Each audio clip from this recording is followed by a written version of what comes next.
(2200억) 규모의 히로뽕 반입 사건을 잡아내고 거기에 새 관직원들이 오히려 히로뽕을 소지한 운반책을 안내하고 무사 통과시켜준 사건이 일어났는데 용산의 개입으로 세관이 관여된 모든 증거와 내용을 삭제했던 사건이 일어났습니다. 이제 윤석열, 김건희 공동정부는 마약까지 손대고 있습니다. 예, 신문하겠습니다. 증인은 2023년 작년입니다. 7월 달에 영등포 경찰서 형사 이과장으로 재직했죠. 네, 그렇습니다. 7월 달에 한국, 중국, 말레이시아 다국적 마약 밀반입 첩보를 입수하고 8월부터 수사를 해서 많은 사람을 구속했어요. 그렇죠. 네, 그 그렇습니다. 과정에서 인천 세관 직원들이 연루된 사실을 확인하고 9월 달에 인천 세관이 현장 조사 가서 필요한 연루 의혹에 필요한 사실을 다 확인했죠. 네, 그리고 그렇습니다. 이 사실은 윤희건 경찰청장에게 보고됐고 윤희건 경찰청장은 이것에 대해서 많은 칭찬을 했죠. 네, 그렇습니다. 오늘 아침 모 언론사 기사에 나온 내용입니다. 그렇게 칭찬까지 했는데 그 당시 영등포 경찰서장이 김창수 서장이 우리 백혜룡 과장에게 그 작년 9월 20일 날 지시를 하죠. 뭐라고 지시했습니까? 9월 20일 예정됐던 브리핑을 연기한다. 이 세관 직원이 마약 밀반입에 연루된 사실을 용산이 잘 알고 있다. 또 용산이 심각하게 생각하고 있다라고 이야기했다라고 언론에 보도되어 있는데 그게 사실인가요? 네, 모두 사실입니다. 사실이에요?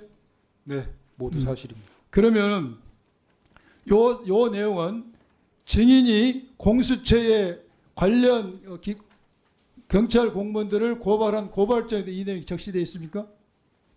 적시했습니다. 예, 좋아요. 그러면은 김찬수 서장은 현재 어디 근무합니까? 지금 용산에 근무하는 걸로 알고 있는데 대통령실에 근무하죠. 정확히 어디서 예, 근무하는지 대통령실에 근무하고 있습니다. 제가 확인해 보니까 대통령실에 근무하고 있습니다.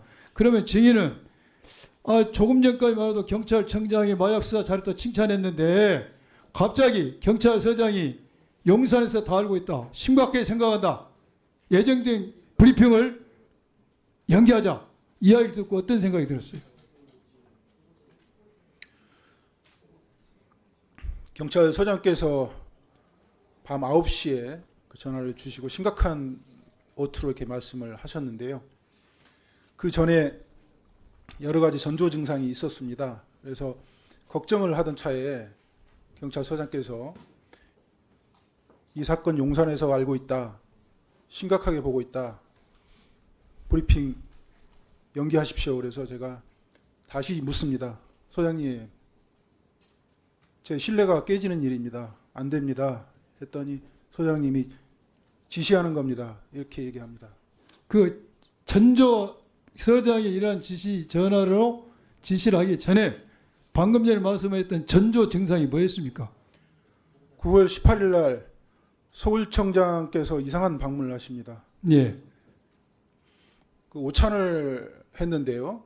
우리 증인과 함께 증인이 배석한 상태에서 네, 그렇습니다. 서장과 고창급 과장 몇 분을 모시고 오찬을 했는데 특별한 현황과 주제도 없었습니다. 그런데 보안에 붙여달라고 계속 이렇게 강조를 했고요. 그 오찬을 했는데 뭐 현안이나 어떤 당부사항이 전혀 없었습니다.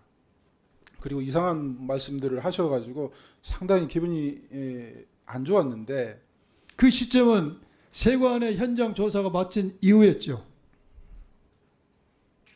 세관의 현장 조사 들어가기 전입니다. 전에 예. 그렇습니다.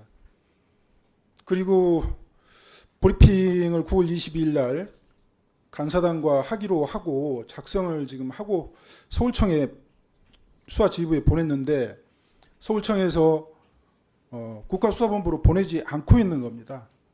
그 시간이 저한테는 한 7시간 정도 됐는데 9월 22일 날 브리핑을 해야 되는데 그 승인을 못 받으니까 제가 어떻게 조치를 취할지 몰라서 당황하고 있던 차에 서장님이 8시 45분에 전화를 하셔가지고 브리핑 안 하면 안 되겠냐.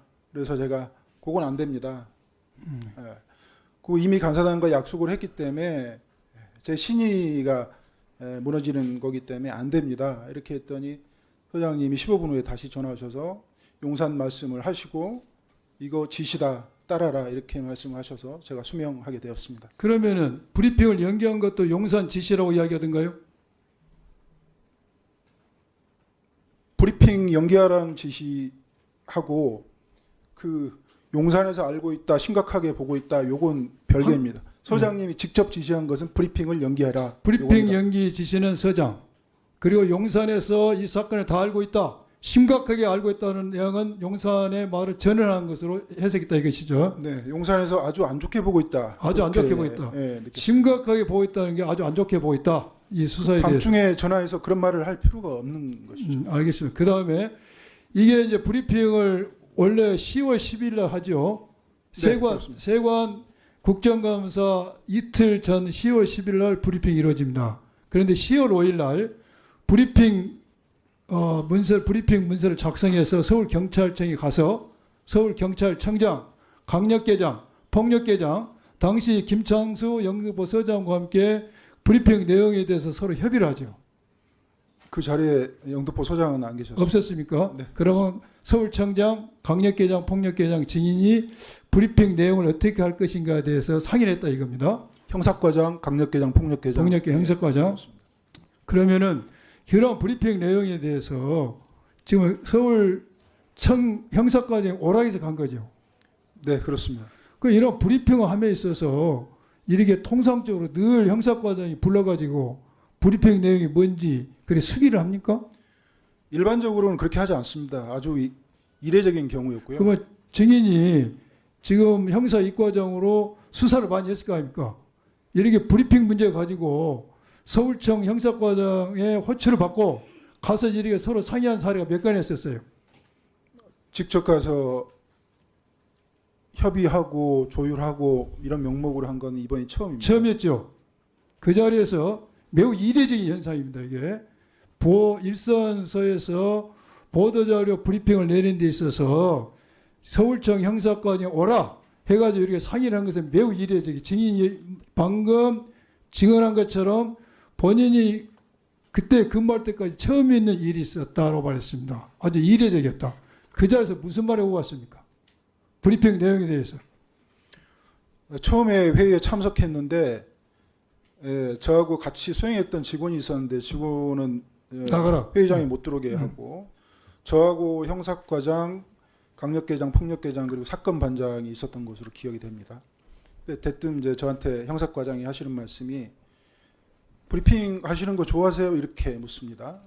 그래서 아니 브리핑 하는 것은 지휘부에서 마약 사건 보도자료 열심히 배포하고 홍보 열심히 해서 하라고 지시가 계속 내려와서 이렇게 하는 건데 갑자기 그런 말씀을 하셔가지고 굉장히 당황했고요.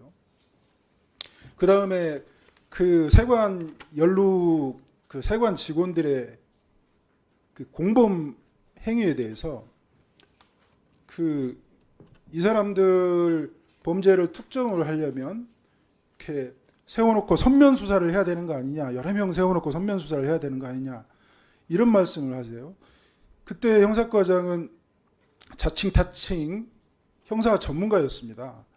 이 선면 수사라는 것은 우연히 범죄를 목격한 사람이 범인을 기억하지 못했을 때 혹시라도 피의자의 인권 보호를 위해서 엉뚱한 사람이 처벌되면 안 되니까 여러 사람 모아놓고 그 중에서 특별한 사람을 골라내는 수사기법인데 이것은 그 말레이시아 조직원들이 목숨 걸고 마약을 메고 인천공항에 10시간 동안에 이렇게 왔고 그 마약을 맨 그 장소에 압박으로 인해 가지고 피가 터져 가지고 그 고초를 겪으면서 그 구원의 손길을 내밀어준 그 직원들을 어떻게 그 사람들이 혐의가 공범이지 그걸 단순하게 알겠습니다. 증인 네. 제가 이걸 다 이야기하면 시간이 없으니까 일단 증인은 세관 직원이 밀반입에 연루됐다는 내용이 브리핑에 나오지만 3회에 걸친 요구를 받고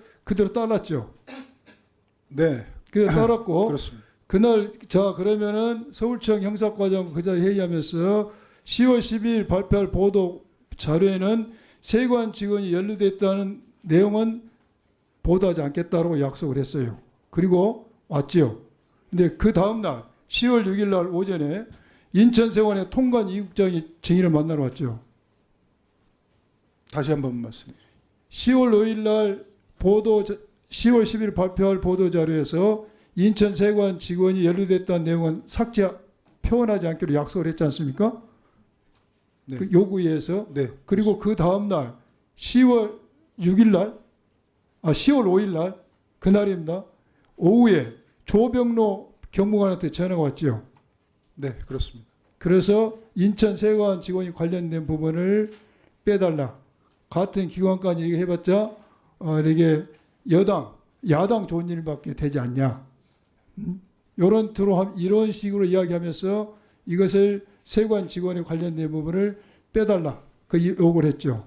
네, 그렇습니다. 그리고 요구를 했고 그 다음 날인 10월 6일 날은 인천세관의 통관 이국장이 증인을 만나러 왔죠. 네, 그렇습니다. 증인 만나러 와서 정말로 브리핑에서 세관 관련 부분을 빼기로 했는가 이거 확인을 했죠. 빼달라고 요청했습니다. 빼달라 요청했어요. 그래서 증인은 이미 빼기로 했다. 그러나 백불에서 언론이 물어봤을 때는 이거 말하지 않을 수 없다고 이야기했죠. 네, 그렇습니다. 그리고 그 당시 통관 이국장 이야기가 세관장은 서울경찰청을 들어갔다고 이야기했죠. 관세청장이 지시해서 관세청장. 네, 관세청장 어디 지시해서. 갔다 오던가요? 서울청? 관세청장이 지시해서 가만히 앉아 있지 말고 음. 인천세관장은 서울청장 출근하기 전에 만나러 가고 예. 통관국장하고 직원들은 백과장 찾아가라. 예. 그래서 제가 그러면 관세청장은 어디 가셨냐 제가 네. 물었던 게 그러면 경찰청장이나 국수본부장 만나러 가셨나 그런 취지에서 물어본 건데 답을 안 하고 다른 곳에 계십니다. 이렇게 말했습니다. 그러니까 그 당시 상황이 전방위적으로 노비를 하는 거예요. 통관 육장은 증인을 만나러 오고 인천세관청은 서울청장을 만나러 오고 관세청장은 지금 그런데 그날 10월 5일 날 보도 브리핑 정리해야 되고 10월 6일까지 제가 좀 이야기를 했습니다. 10월 6일 날 통관 이국장이 그렇게 이야기를 했는데 그날 통관 세국장이 지나간 뒤에 서울청에서 마약 수사 중단 영등포 경찰 수사팀하고 이 사건을 서울청 마약 수사과로 사건을 이첩하라는 지시를 받았죠. 오전에는 이첩하겠다고 통보를 했습니다. 이첩하라. 마약 수사과로. 지휘부에서 이첩 결정을 했다. 보내라. 추후에 문서로 통보하겠다. 그런 입장에서 찾아온 겁니다. 그래서 그날부터 사건을 수사를 중단했죠. 할 수가 없습니다. 중단했고 그 다음에 10월 10일 날은 약속대로 공식 보도 브리핑 자료에는 인천세관이 연루됐다는 내용은 전혀 언급이 되지 않았죠. 네, 그렇습니다. 그런데 백불에서는 그 이야기 했죠. 이미 소문도 나 있었고 저희가 현장 검증을 4번을 했습니다. 인천공항이 시끄러울 정도였는데 그 모르는 기자들이 있었겠습니까? 그러니까. 알고 있는 내용입니다. 그랬고 공식 보도 자료에는 인천세관을 빠졌지만은